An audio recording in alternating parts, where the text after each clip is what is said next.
Puji Tuhan. Iya. Haleluya. Siang hari ini kita akan belajar tentang firman Tuhan. Mari kita buka sama-sama dalam Kisah Para Rasul yang pertama. Kisah Para Rasul yang pertama, ayat yang keempat sampai yang ke-11. Bagi jemaat Tuhan yang belum sempat membawa Alkitab, bisa lihat ke layar LCD. Amin.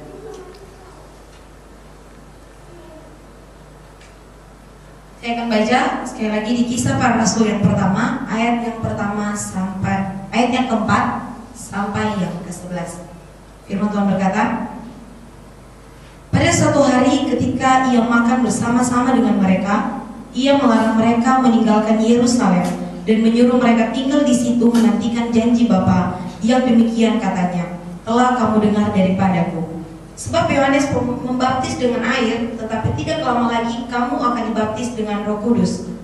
Maka bertanyalah mereka yang berkumpul di situ, Tuhan, maukah engkau pada masa ini memulihkan kerajaan bagi Israel? Jawabnya, engkau tidak perlu mengetahui masa dan waktu yang ditetapkan Bapa sendiri menurut kuasanya.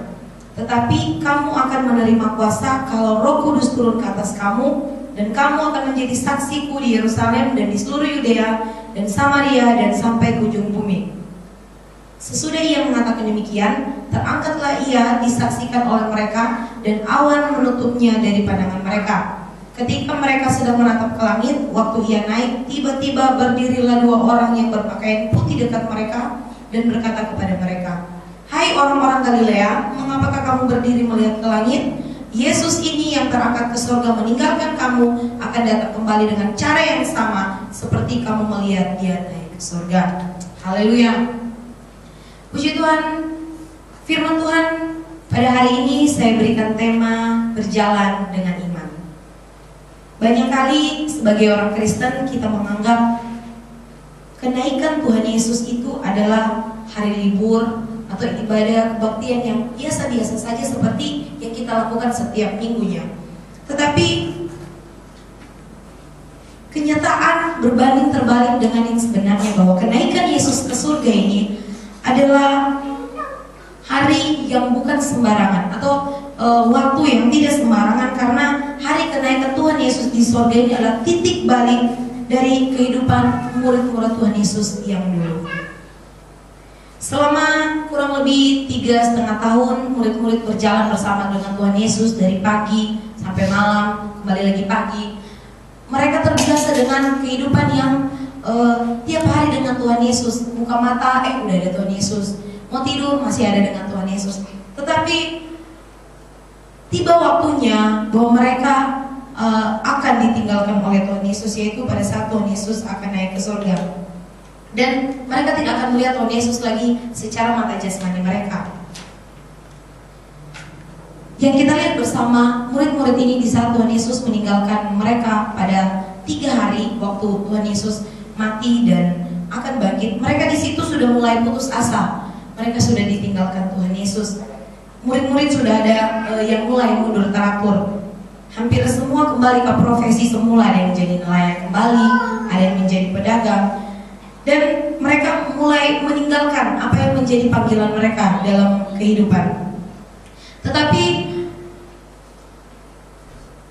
ada beberapa dari mereka yang tetap menantikan janji Tuhan. Mereka tetap setia berkumpul di satu tempat berdoa bahwa Tuhan Yesus akan bangkit pada hari yang ketiga.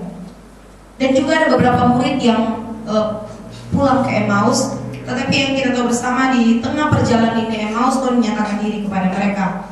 Baru ditinggal 3 hari saja, murid-murid ini sudah mulai meninggalkan panggilan mereka. Apalagi mereka memikirkan sekarang, wah, Tuhan akan pergi dalam waktu yang lama. Seperti kita bersama, Tuhan sampai detik ini belum datang-datang juga. Murid-murid itu udah pada meninggal, udah banyak generasi yang lahir lagi.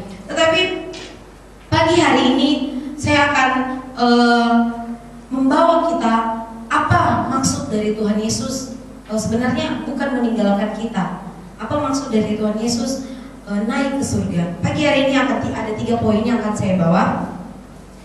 Apa maksud dari Tuhan Yesus naik ke surga? Seakan-akan Kalau mau dipikir secara logika ya, kok Tuhan Yesus tega tinggalkan murid-muridnya di dalam dunia ini. Tetapi di sini ada maksud Tuhan Yesus kenapa dia naik ke surga. Poin yang pertama, kenapa Tuhan Yesus naik ke surga itu adalah agar Roh Kudus turun dan bekerja masuk dalam hati kita. Mari kita baca bersama-sama dalam Yohanes pasal yang ke-16. Yohanes pasal yang ke-16 ayat yang ke-9. Firman Tuhan berkata, akan dosa karena mereka tidak percaya kepadaku. Yang dimaksudkan mereka dalam ayat ini adalah orang-orang Yahudi yang tetap tidak percaya sampai Tuhan Yesus mati. Yesus ke dalam dunia ini datang bukan untuk menghakimi umat manusia, bukan untuk datang menghukum, tetapi Tuhan Yesus datang untuk menyelamatkan orang-orang yang berdosa. Kita memerlukan Tuhan dalam hidup ini, karena tanpa Tuhan kita pasti tidak dapat melakukan apa-apa. Bagaimana kita bisa memerlukan Tuhan? Bagaimana kita memerlukan Tuhan dalam kehidupan kita kalau kita tidak pernah sadar bahwa kita ini adalah orang yang berdosa? Itulah gunanya kenapa Tuhan Yesus mengirimkan Roh Kudus turun dalam dunia ini di saat dia naik. Roh Kudus itu bisa mengingatkan di saat kita melakukan kesalahan. Roh Kudus itu bisa menegur kita di saat kita melakukan kesalahan. Saya pernah berjalan ke satu tempat yang saya belum pernah tahu tempat itu bagaimana kondisinya, apa yang akan terjadi di sana, bagaimana jalannya, saya belum pernah tahu. Jadi masih belum ada gambaran sama sekali tentang tempat itu. Padahal tempat itu adalah tempat yang tidak bagus, tempat yang akan menjatuhkan saya sebagai anak-anak Tuhan. Di saat sedang perjalanan ke tempat itu, hati saya tidak tenang. Seperti yang gini, ayo pulang, jangan ke situ, pulang, jangan ke situ. Tapi karena dengan teman-teman yang rame-rame, maklumlah masih muda, dengan teman-teman, ayo kita kesini rame gini, bagus kok tempatnya, bagus. Di daerah saya, di pinggiran Danau Poso, kalau kita pernah dengar pinggiran Danau Poso itu sangat indah. Dan saya belum pernah ke tempat itu, dan ternyata tempat itu ada tebingnya. Di situ anak-anak sering mandi. Tapi saya belum pernah ke tempat itu, jadi diajak mereka dengan beberapa teman laki-laki yang ya kalau mau bilang hidupnya tidak seperti saya, maksudnya belum mereka orang Kristen tapi tidak mengenal Tuhan secara pribadi. Jadi masih nakal-nakal begitu. Tapi hati saya tidak tenang. Ayo pulang, jangan ke situ, pulang, jangan ke situ.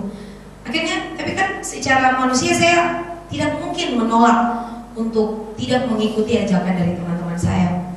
Akhirnya Tuhan, bagaimana ini, hati saya kok tidak tenang untuk ikut jalan-jalan bersama teman-teman. Ada apa ini? Ada apa? Ternyata telepon bunyi tiba-tiba. Papa telepon, Lisa pulang. Ada pelayanan tiba-tiba harus ada kamu. Oke, akhirnya saya dapat alasan, maaf saya harus pulang dan karena saya ada pelayanan. Dan ternyata setelah saya habis pelayanan, teman-teman telepon kembali. Ada teman-teman saya yang kecelakaan karena naik di tebing, karena licin jadi jatuh ke dalam air danau dan mereka kecelakaan. Itulah salah satu contoh fungsi dari Roh Kudus dalam kehidupan kita. Mungkin kalau saya tidak mendengarkan Roh Kudus itu, kalau saya tidak menghiraukan apa yang ayo Lisa pulang, ayo pulang, tapi di sini saya pasti akan celaka seperti mereka. Tapi itu fungsinya Roh Kudus ada dalam kehidupan kita, mengingatkan kita bagaimana harusnya kita berjalan, jalan yang mana harus kita ambil. Di dalam kita menjalani kehidupan ini banyak sekali jalan-jalan yang tidak baik, tapi itu gunanya Roh Kudus dalam kehidupan kita. Sebenarnya untuk kenaikan dari Tuhan Yesus ini, Tuhan Yesus sudah mengingatkan murid-muridnya di dalam Yohanes yang kita baca ini, dalam Yohanes pasal yang ke-14 sampai Yohanes yang pasal yang ke-17. Di situ adalah kata-kata terakhir Yesus sebelum naik ke surga. Di dalam Yohanes dalam Yohanes 14, mari kita lihat bersama Yohanes pasal yang ke-14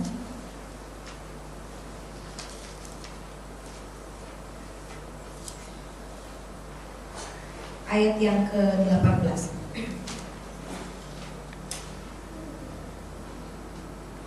Maaf saudara, Kita baca dari ayat 1 sampai ayat yang ketiga dan kita lompat ayat ke-18. Janganlah gelisah hatimu, percayalah kepada Allah, percayalah juga kepadaku. Di rumah Bapakku banyak tempat tinggal. Jika tidak demikian, tentu aku mengatakannya kepadamu. Sebab aku pergi ke situ untuk menyediakan tempat bagimu. Dan apabila aku telah pergi ke situ dan telah menyediakan tempat bagimu, aku akan datang kembali dan membawa kamu ke tempatku, supaya di tempat di mana aku berada, kamu pun berada. Ayat yang ke-18. Aku tidak meninggalkan kamu sebagai yatim piatu, aku datang kembali kepadamu. Jadi dalam ayat ini Tuhan sudah memperingatkan mereka bahwa suatu saat nanti Dia akan meninggalkan mereka. Betul, Tuhan Yesus mau meninggalkan murid-muridnya. Latar belakang yang indah sekali adalah di dalam Yohanes pasal yang ke-16. Karena di dalam Yohanes pasal yang ke-16 itu adalah satu-satunya pasal di seluruh Injil yang menceritakan kepada kita seperti apa dan bagaimanakah, saudaraku, yang dimaksudkan Yesus naik ke surga. Dalam bahasa Inggris adalah menjadi keuntunganmu kalau aku pergi. Intinya di saat Tuhan Yesus pergi, Tuhan Yesus bukan pergi tanpa meninggalkan sesuatu, tapi Dia pergi ke surga itu menyediakan tempat bagi kita, bagi orang yang tentu setia sampai akhir. Dalam bahasa Yunani, Tuhan Yesus akan mengirimkan penolong. Bahasa Yunani penolong adalah parakletos, atau penolong yang lainnya itu allos parakletos. Roh Kudus dalam kehidupan kita sangat berguna karena Dia akan memberitahu kepada kita hal-hal yang salah atau hal-hal yang tidak berkenan dengan maunya Tuhan dalam kehidupan kita. Kita harus menyesuaikan diri dengan maunya Tuhan, bukan maunya kita. Karena maunya kita itu pasti kita akan celaka. Tapi kalau Tuhan yang sudah memperingatkan kita, Roh Kudus yang memperingatkan kita harus melakukan itu karena itu adalah maunya Tuhan dalam kehidupan kita. Poin yang kedua, apa maksud Tuhan meninggalkan murid-muridnya? Poin yang kedua, mari kita baca dalam Yohanes pasal yang ke-16 tadi, ayat yang ke-10.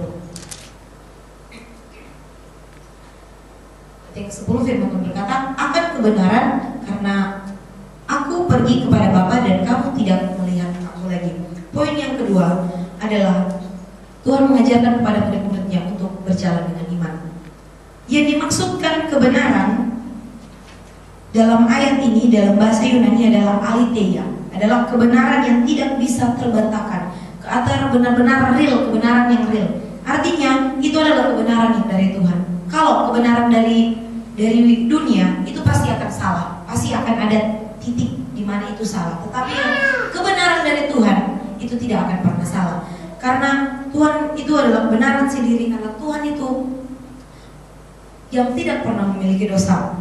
Dengan kebenaran inilah kita belajar bahwa kenaikan Tuhan Yesus ke surga adalah untuk menyekolahkan murid-muridnya untuk berjalan bersama iman. Selama ini kan kita tahu murid-muridnya selama kurang lebih 3,5 tahun selalu berjalan dengan Tuhan. Jadi ada apa-apa, oh ada Tuhan, ada apa-apa, ada Tuhan. Tapi ini waktunya Tuhan mengajarkan mereka, kalian harus berjalan dengan iman. Walaupun secara jasmani sudah tidak ada Tuhan Yesus lagi, tapi di sini Tuhan Yesus mengajarkan untuk mereka berjalan dengan iman.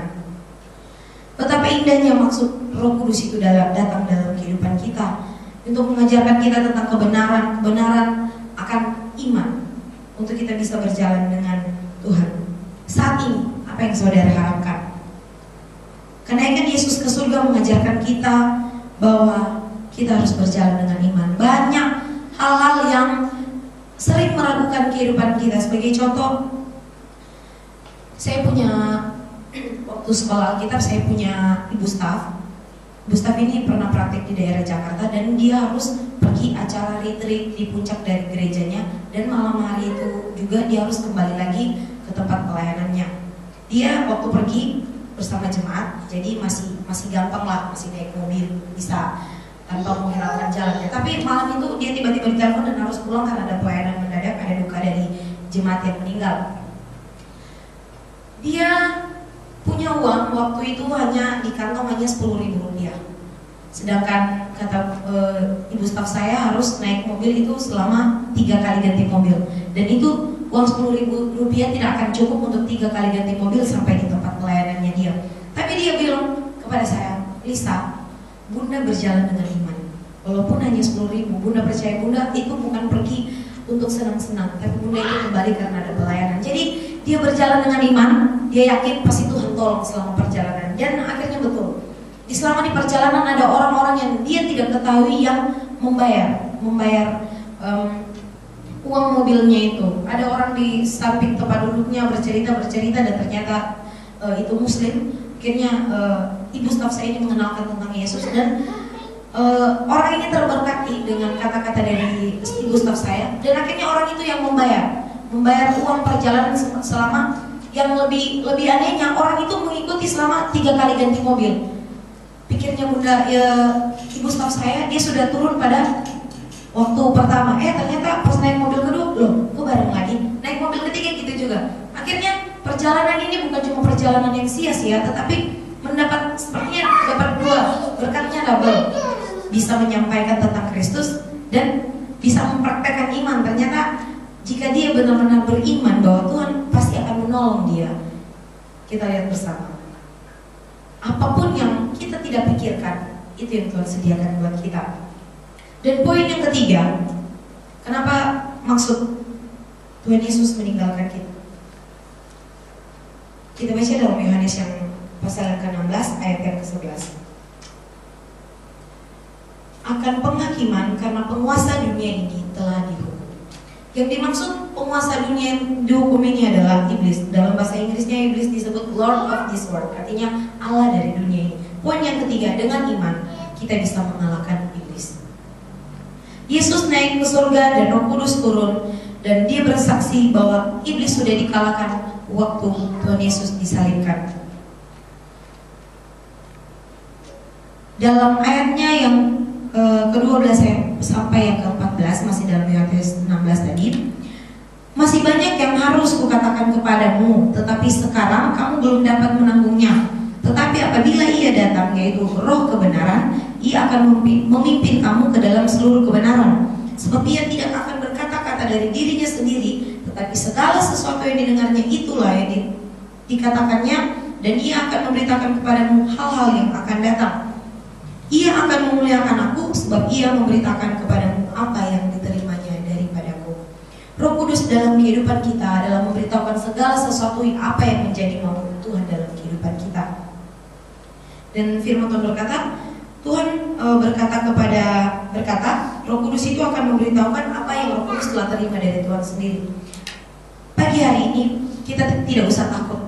Secara fisik memang Tuhan tidak lagi bersama-sama dengan kita, tapi dengan jelas firman Tuhan berkata Tuhan telah mengirimkan penghibur atau penolong, yaitu Roh Kudus yang akan selalu ada bersama-sama dengan kita.